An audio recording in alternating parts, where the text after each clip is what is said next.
Hello students, how are you all. आपके 2 दिन मैं वीडियोस नहीं डाल पाई just because I was having some my personal work. तो आज का टॉपिक कोऑर्डिनेशन, जो कि फर्स्ट चैप्टर का लास्ट टॉपिक है, आज हम उसको कवर करेंगे।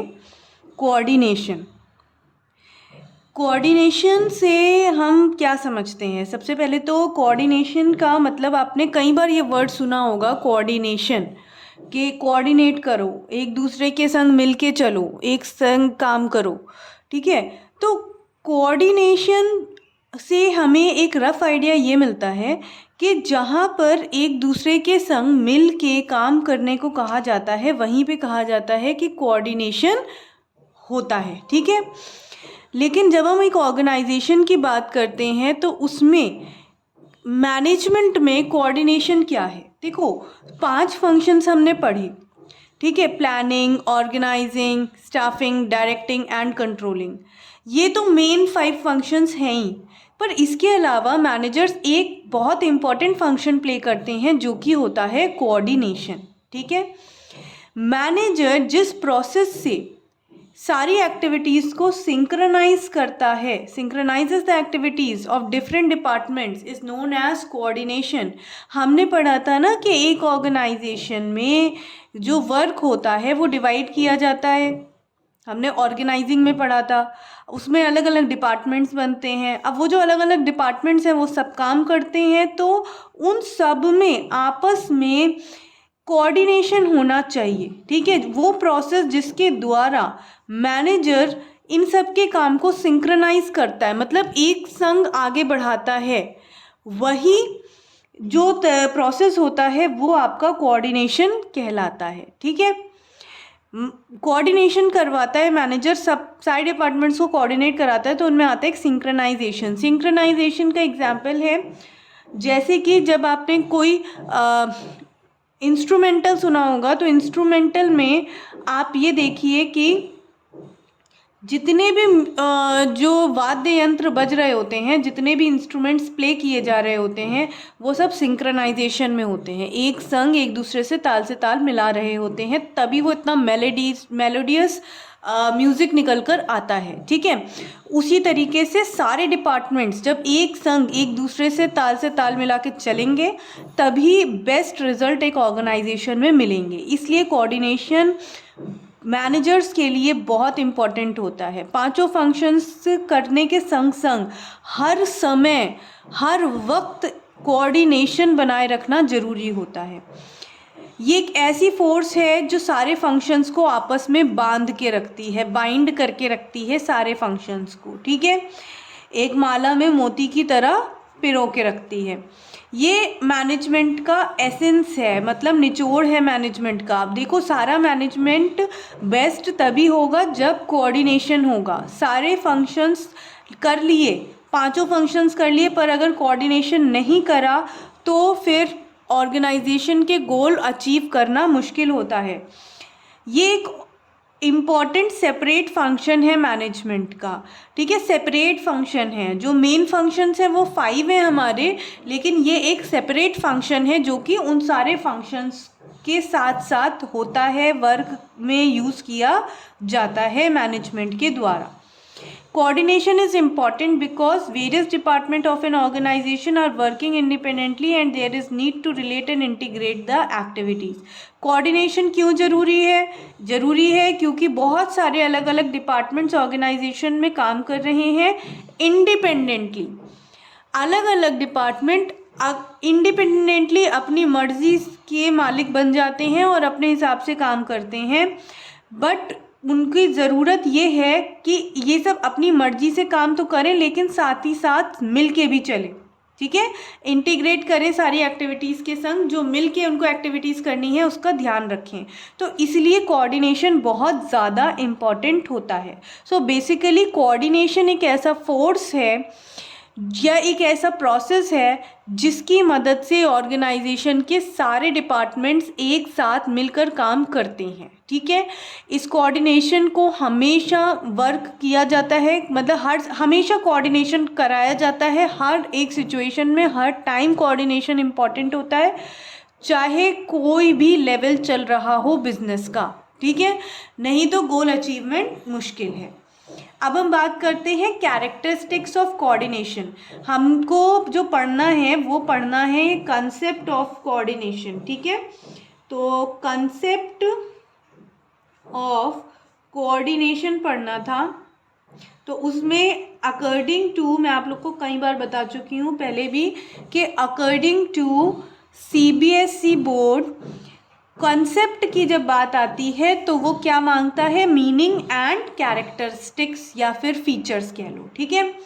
तो हम यहाँ पे कैरेक्टरिस्टिक्स भी पढ़ेंगे कोऑर्डिनेशन के। Characteristics of coordination, coordination integrates group efforts. Coordination क्या करता है, ग्रुप के एफर्ट्स को इंटीग्रेट करता है, ठीक है। कई सारे इंडिविजुअल्स का ग्रुप है, मैं इसको क्रॉस से बना रही हूँ।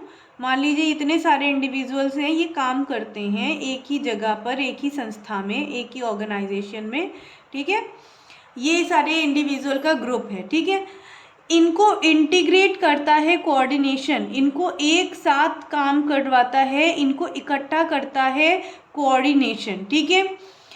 यूनिफाइज अनरिलेटेड और diverse interest into purposeful work activity. अब क्या है कि ये जितने भी लोग इस ग्रुप में हैं, ये हम जानते हैं कि हर एक इंडिविजुअल डिफरेंट थिंकिंग पैटर्न रखता है, हर एक के दिमाग में कुछ अलग होगा। ये सब अपने अपने इंडिविजुअल गोल्स लेकर आए हैं, सब अपने अपने दिमाग से कुछ और ही सोच रहे हैं। इनके अपने ऑब्जेक्टिव फुलफिल होंगे कि नहीं, सबसे ज़्यादा चिंता इन्हें इसी बात की है, ठीक है। तो अब क्या है कि ये अलग अलग इंडिविजुअल्स जो हैं, ये अपने अपने अलग अलग थॉट प्रोसेस के संग आए हैं। इन सबका उद्देश्य अलग है ऑर्गेनाइजेशन को ज्वाइन करने का।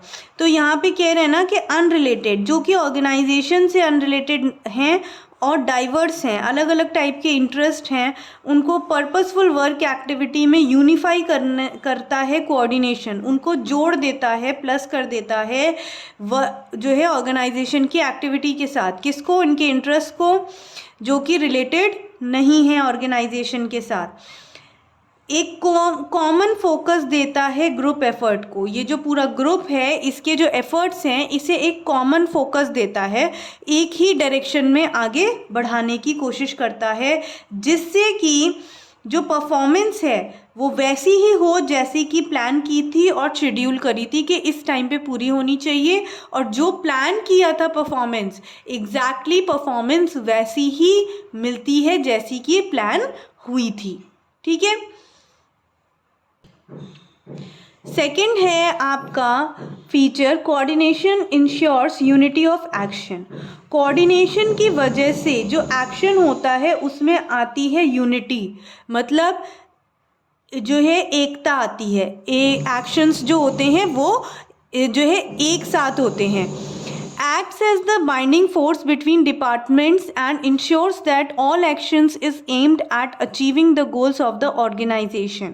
क्या करता है, सारे डिपार्टमेंट्स को यूनाइट करता है, बाइंड करता है, एक साथ लेकर आता है। और क्या इसका एम होता है कि जो ऑर्गेनाइजेशन का गोल है वो पूरा होना चाहिए, वो जो एम है ऑर्गेनाइजेशन का, जो गोल है ऑर्गेनाइजेशन का, वो अकम्प्लिश हो, ठीक है। तो वो जितने भी एक्शन हर एक डिपार्टमेंट कर रहा है, वो सारे एक्शंस इस तरीके से हों कि ऑर्गेनाइजेशन का गोल अचीव हो जाए, ठीक है। देन क्या है, कंटिन्यूअस प्रोसेस।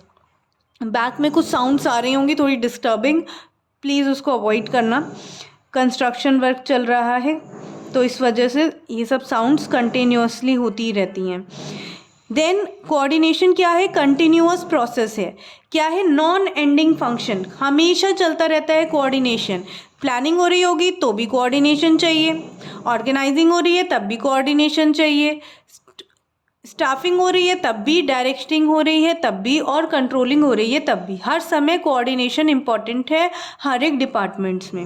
मैनेजर्स लगातार कोऑर्डिनेशन अचीव करने के लिए और उसको मेंटेन रखने के लिए काम करते रहते हैं। मतलब कोऑर्डिनेशन एक ऐसा प्रोसेस है जो कभी ख़त्म नहीं होता, उसका कोई दी एंड नहीं है। जब तक ऑर्गेनाइजेशन चलेगा तब तक कोऑर्डिनेशन करना ही पड़ेगा।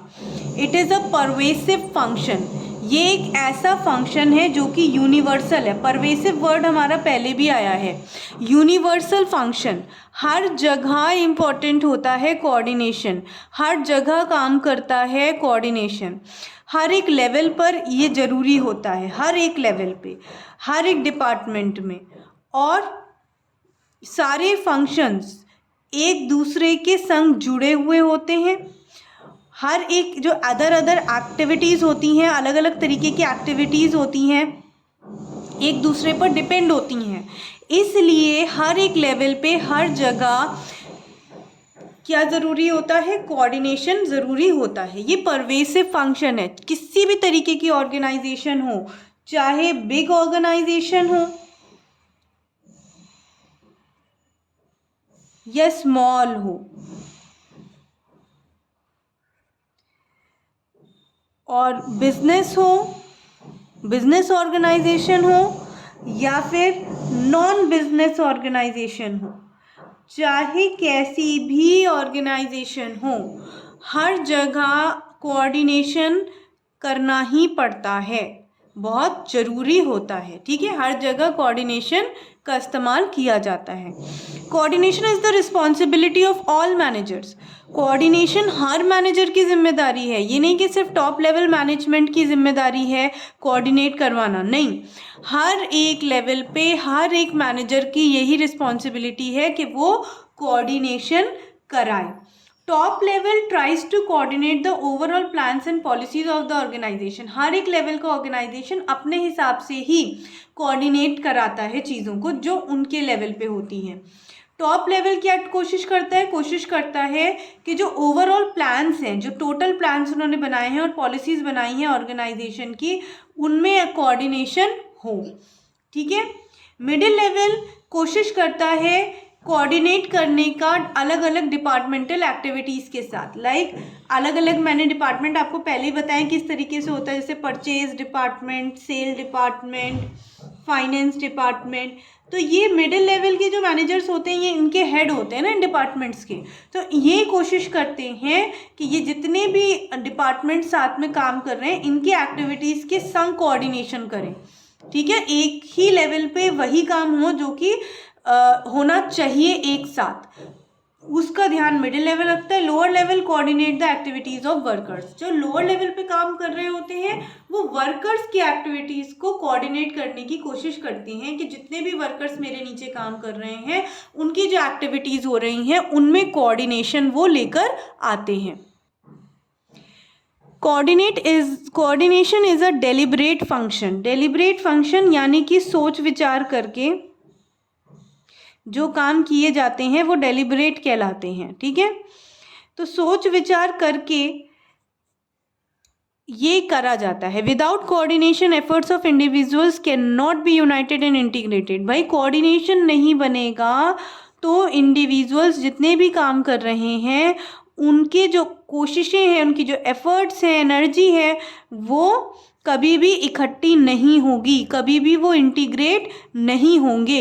इसलिए मैनेजर्स डेलिब्रेटली परफॉर्म करते हैं कोऑर्डिनेशन का फंक्शन, बहुत ही सीरियसली सोच विचार करके हर समय कोऑर्डिनेशन के फंक्शन को ये लोग परफॉर्म करते रहते हैं। ठीक है, बहुत ही ज़्यादा दिमाग लगाते हैं कि हाउ टू कोऑर्डिनेट। फिर अब आती है बात, यहाँ तक हो गए आपके क्या फीचर्स या कैरेक्टरिस्टिक्स ऑफ कोऑर्डिनेशन। अब हम बात करते हैं इम्पोर्टेंस ऑफ कोऑर्डिनेशन की, कि why coordination is important in an organisation. एक ऑर्गेनाइजेशन में कोऑर्डिनेशन क्यों ज़रूरी होता है। भाई 3 मेन नीड्स हैं इसकी। पहला है ग्रोथ इन साइज, देखो नीड और इम्पोर्टेंस एक ही है इसमें, इस चीज़ का ध्यान रखना। नीड और इम्पोर्टेंस ऑफ कोऑर्डिनेशन यहाँ लिखा है मैंने, यहाँ इम्पोर्टेंस है और यहाँ नीड ऑफ कोऑर्डिनेशन है, ठीक है। सबसे पहले क्या ज़रूरत है, क्यों ज़रूरी है? ग्रोथ इन साइज, किसका साइज ग्रो हो रहा है यहाँ पे? ऑर्गेनाइजेशन का। किसका साइज? ऑर्गेनाइजेशन का साइज यहाँ पे ग्रो हो रहा है। जब ग्रोथ होगी साइज में, वो भी ऑर्गेनाइजेशन की, तो भाई बिजनेस बड़ा होगा। बिजनेस बड़ा होगा तो उसकी मैनेजमेंट और उसकी हैंडलिंग भी और ज़्यादा कॉम्प्लिकेटेड हो जाएगी। ऐसे सिचुएशन में ज़रूरी होता है कोऑर्डिनेशन होना। फिर उसके बाद आता है आपका फंक्शनल डिफरेंशिएशन, क्योंकि हर एक डिपार्टमेंट का फंक्शन अलग होता है, तो उनके फंक्शनल डिफरेंशिएशन उनमें बहुत ज़्यादा होते हैं, ठीक है। सबके अलग अलग फंक्शंस होते हैं, तो वो अलग अलग तरीके से काम करते हैं। इस वजह से उनमें आपस में कोऑर्डिनेशन बनाना बहुत ज़रूरी होता है। तीसरा है स्पेशलाइजेशन। हर एक ऑर्गेनाइजेशन में ऐसे लोग ज़रूर होते हैं जो कि अपने फील्ड में स्पेशलाइज्ड होते हैं, मतलब उन्होंने स्पेशल नॉलेज, एक स्पेशल डिग्री अपने उस फील्ड में ली होती है, तो वो जल्दी किसी की बात नहीं मानते हैं। उनको ये लगता है कि जो वो कह रहे हैं, जो वो सोच रहे हैं, वही बेस्ट है। मतलब वो अपने पर्सनल जो उनका थॉट प्रोसेस है, वो उसके हिसाब से सोच के डिसीज़न करवाने की कोशिश करते हैं। तो इनको कोऑर्डिनेट कराना पड़ता है बाकी लोगों के साथ, ठीक है। अब इसको थोड़ा डिटेल में देख लेते हैं। Growth in size, need of coordination increases with the increase in size of organisation. एक ऑर्गेनाइजेशन का साइज जैसे ही बड़ा होता है, वैसे ही उसके कोऑर्डिनेट करने की ज़्यादा ज़रूरत बढ़ जाती है। बड़ी ऑर्गेनाइजेशन होगी, जितना फैलेगी आपकी ऑर्गेनाइजेशन, उतने ही ज़्यादा रिसोर्सेज चाहिए होंगी, और उतनी ही ज़्यादा रिसोर्सेज में एक सबसे इम्पॉर्टेंट रिसोर्स होती है जिसको कहते हैं ह्यूमंस, या फिर यहाँ पे होंगे एम्प्लॉयज़। ऑर्गेनाइजेशन बढ़ेगी, बड़ी हो जाएगी, तो एम्प्लॉयज़ भी बढ़ेंगे, ज़्यादा हो जाएंगे। हर एक एम्प्लॉय अपना अपना दिमाग लेकर आता है, अपने नीड्स और ऑब्जेक्टिव्स लेकर आता है ऑर्गेनाइजेशन में। वो सोचता है कि मैं जिस पर्पस से जा रहा हूँ वही पर्पस सबसे ज़्यादा इम्पॉर्टेंट है। मैं पैसा कमाने जा रहा हूँ तो पैसा ही सबसे ज़्यादा इम्पॉर्टेंट है मेरे लिए। ऑर्गेनाइजेशन से ज़्यादा हर कोई अपने बारे में सोचता है। ऐसे कंडीशन में इसलिए जो है उन सबको एक साथ लाने की ज़रूरत ज़्यादा पड़ती है। इसलिए ये ज़रूरी होता है कि इन सबको एक संग लाया जाए। जितने भी एम्प्लॉयज़ वर्क कर रहे हैं, ये दिमाग में चाहे कुछ भी सोच रहे हों कि मैं पैसा कमाने आया हूँ, मैं ज़्यादा नाम कमाने आया हूँ, मैं अपना बहुत अच्छा काम दिखाने आया हूँ, चाहे कुछ भी इनका ऑब्जेक्टिव हो, उस सबको हटाकर मेन चीज़ क्या है कि इन सबको एक जगह, एक पॉइंट पर लेकर आना है, जिससे कि ये मिल के काम करें, ठीक है। इसीलिए कोऑर्डिनेशन ज़रूरी होता है। इनको सिंक्रोनाइज करता है, एक साथ काम करने का इनको डायरेक्शन दिया जाता है इस तरीके से कि ये मिल के एक साथ काम करें, ठीक है। और ये जो एम्प्लॉयज़ का जो ये एफर्ट होता है, ये किस तरफ ले जाया जाता है, मतलब एक साथ मिल के जो काम कर रहे हैं किस तरफ ले जा रहे हैं? गोल, वो भी किसका? ऑर्गेनाइजेशन का, ठीक है। ये इसलिए ज़रूरी होता है क्योंकि हर एक इंडिविजुअल अपना फ़ायदा देखता है, लेकिन हाँ, मैनेजर को क्या करना है? ऑर्गेनाइजेशन का फ़ायदा देखना है, ऑर्गेनाइजेशन का गोल अचीव करवाना है। इस वजह से एक ऑर्गेनाइजेशन में जब साइज़ बढ़ता है ऑर्गेनाइजेशन का, तो एम्प्लॉयज़ को संभालना और ज़्यादा ज़रूरी हो जाता है। तो इसलिए कोऑर्डिनेशन बहुत ज़रूरी है, उस पर ध्यान देना बहुत ज़रूरी है, वरना नहीं तो सारे जो एम्प्लॉयज़ हैं वो एक साथ मिलके काम नहीं करेंगे, ठीक है, और जिसकी वजह से ऑर्गेनाइजेशन का गोल अचीवमेंट में प्रॉब्लम आएगी। अब आया functional differentiation. An organisation's functions are divided into different department, sections और डिवीजन्स। देखो भाई, एक ऑर्गेनाइजेशन में फंक्शनल डिफरेंशिएशन होता है, ठीक है। अलग अलग डिपार्टमेंट्स होते हैं, purchase department, sales department, production department, finance department, ठीक है। अब देखा जाए तो सबका एकदम ही अलग काम है। परचेज डिपार्टमेंट का जो काम है वो सेल्स डिपार्टमेंट से बिल्कुल मैच नहीं खाता, ठीक है। सेल्स का प्रोडक्शन से या किसी भी और से मैच नहीं खाएगा। सबका अलग अलग काम है, अलग अलग तरीके से कर रहे हैं। ऐसे में एक दूसरे के काम को समझ पाना और उनके साथ मिल के चल पाना बड़ा मुश्किल हो जाता है। हर एक डिपार्टमेंट का अलग अलग फंक्शन है और वो अपने ही फंक्शन को ज़्यादा इम्पोर्टेंस देते हैं।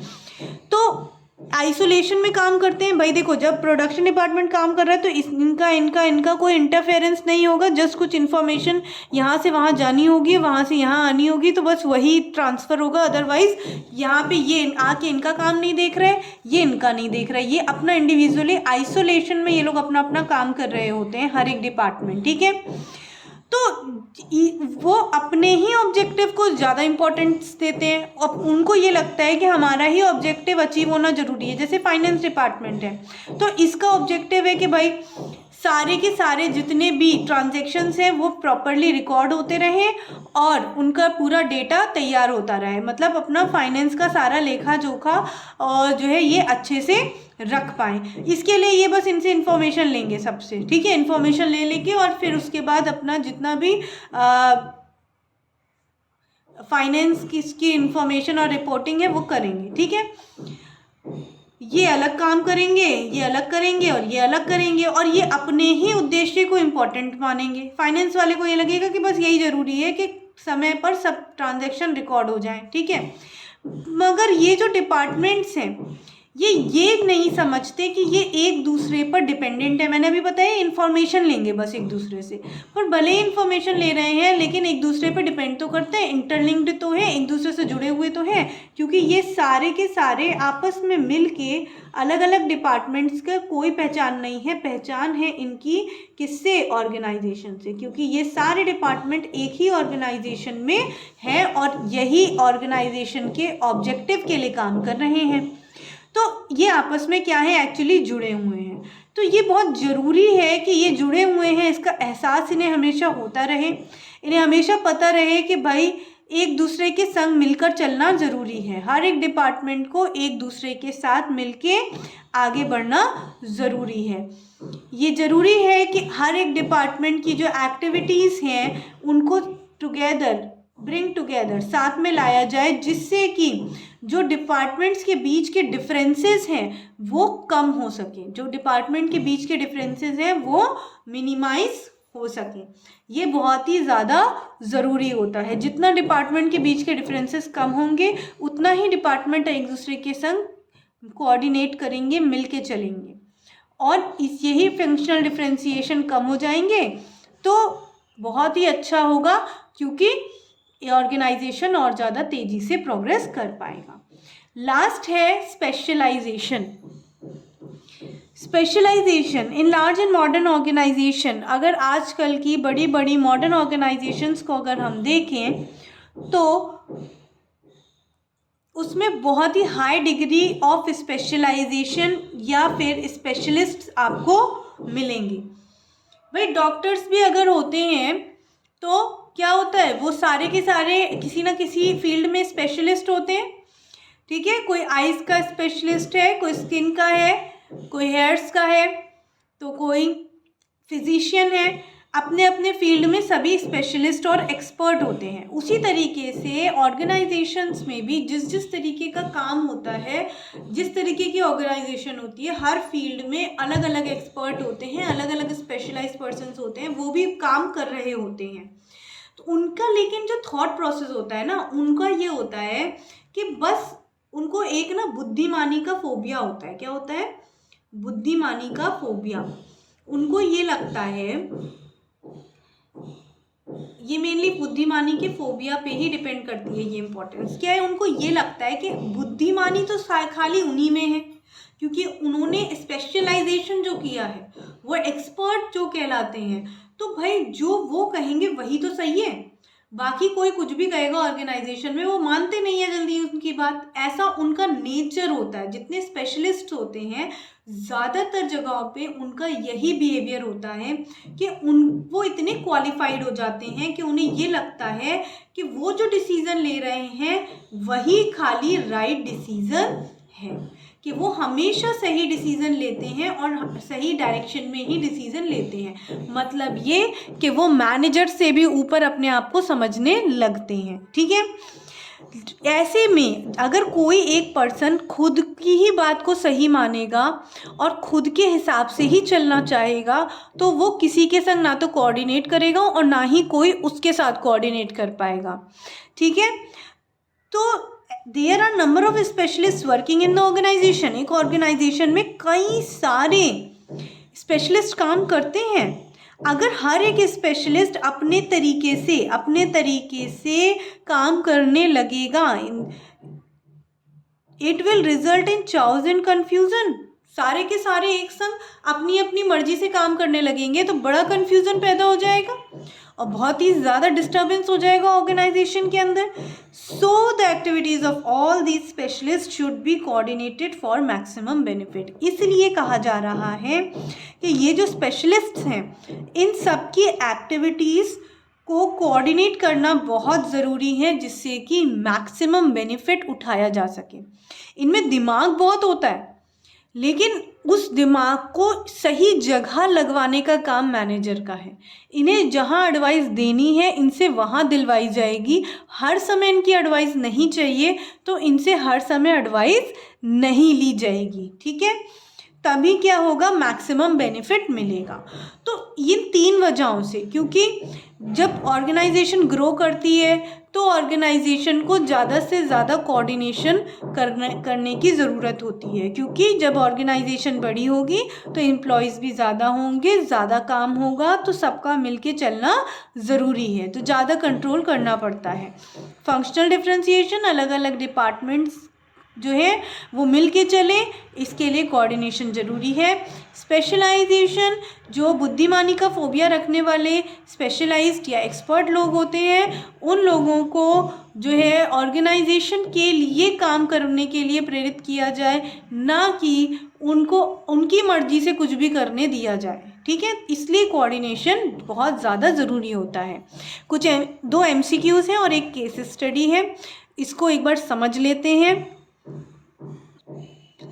जब भी आप कंसेप्ट समझते हैं तो साथ के साथ ये एक्सरसाइज जो मैं आप लोगों को करवाती हूँ ये एक्सरसाइज ज़रूर करा करिए। भले ही आपके पास ये एक्सरसाइज पहले से भी अवेलेबल हो, उसके बावजूद भी क्वेश्चंस को समझना और अटेम्प्ट करना आना ज़्यादा ज़रूरी होता है। इसलिए आपके लिए ये बहुत नेसेसरी है कि आप इस एक्सरसाइज को मेरे साथ जो है सॉल्व करिए, जिससे आपको इसमें बेटर अंडरस्टैंडिंग बनेगी। और एक कंसेप्ट को पूरा पढ़ लेने के बाद और भी अच्छी अंडरस्टैंडिंग बनती है जब हम तुरंत क्वेश्चंस, MCQs वगैरह या केस स्टडी सॉल्व करते हैं। तो इसलिए आप इसको बिल्कुल मिस मत किया करिए। This concept ensures integration, timing, sequence of effort so that planned objectives are achieved with minimum conflict. Identify the concept.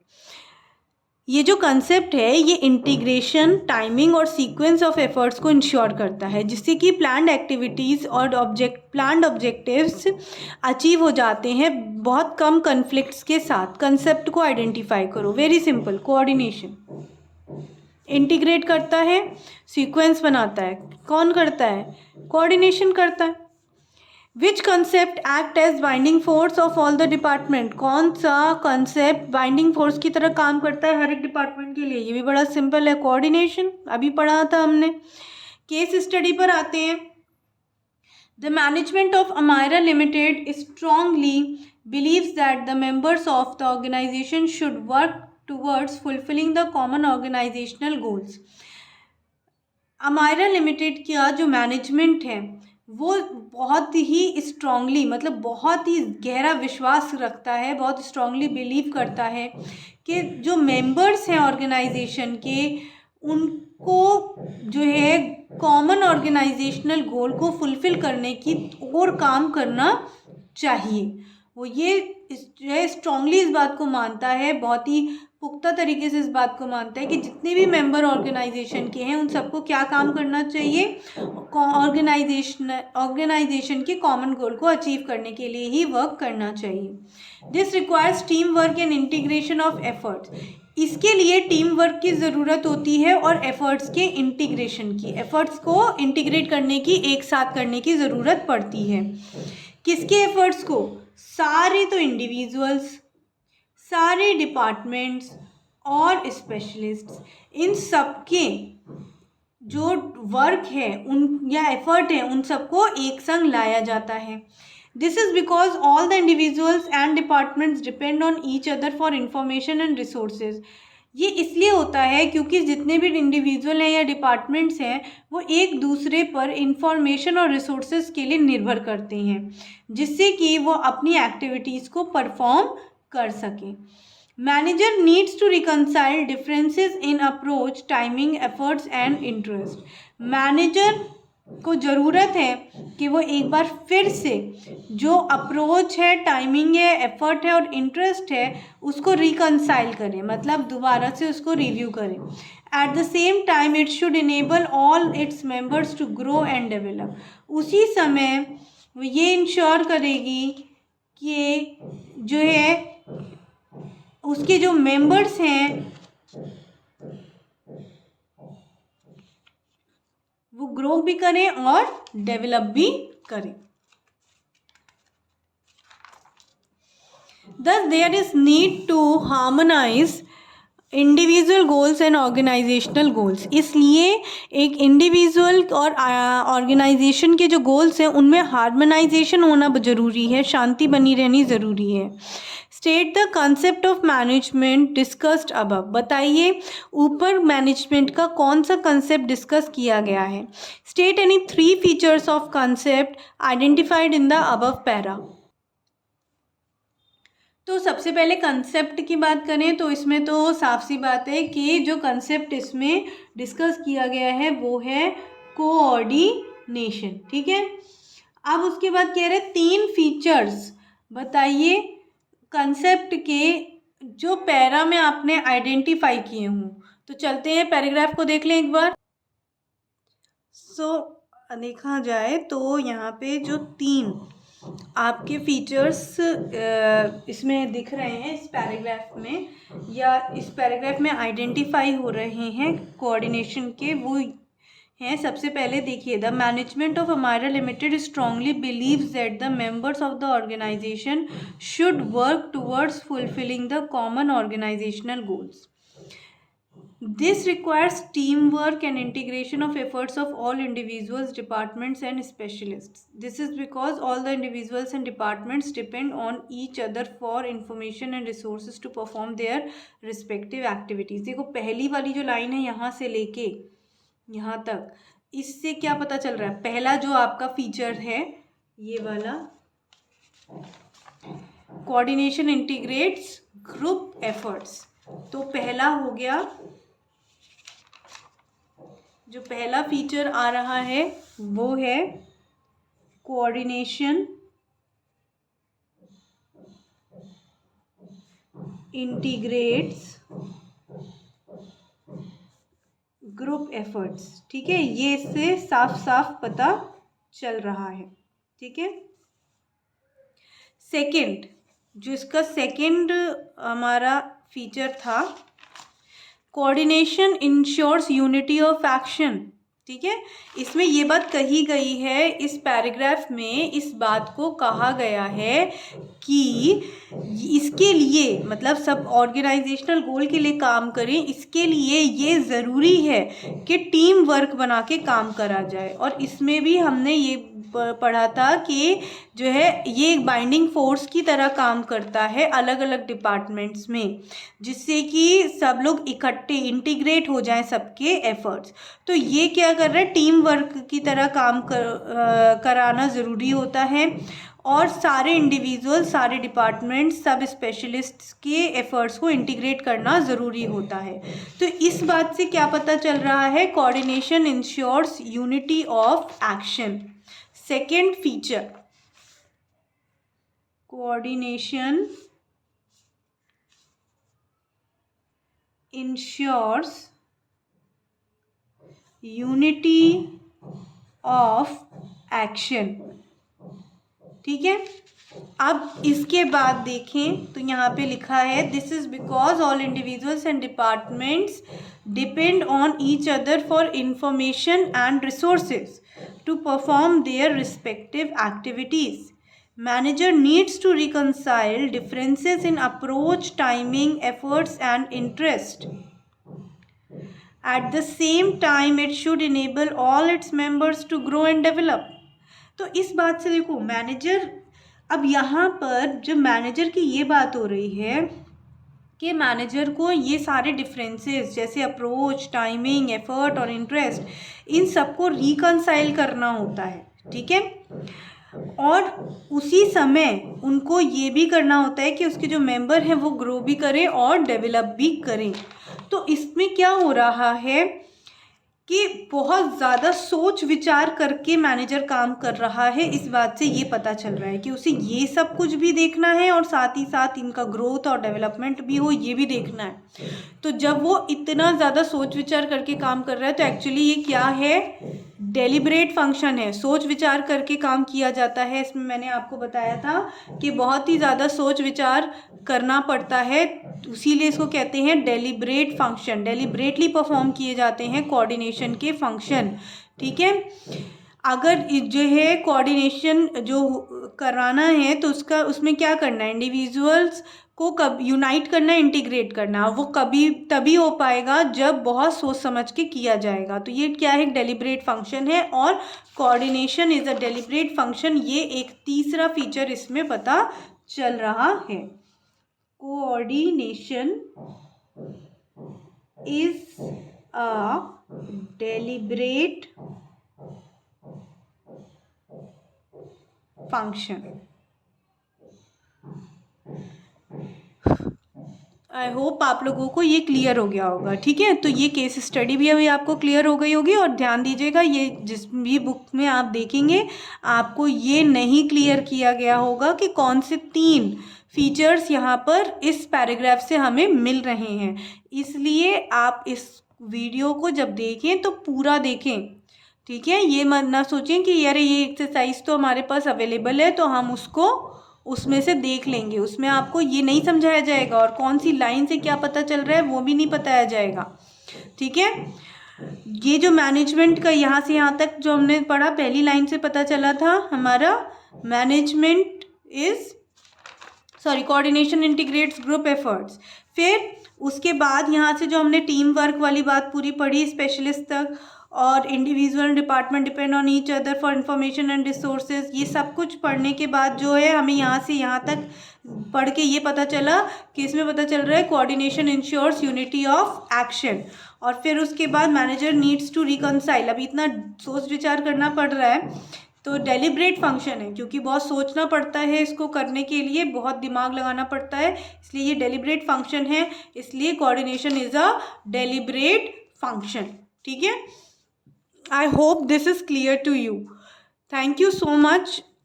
We'll see you in the next class and with the second chapter.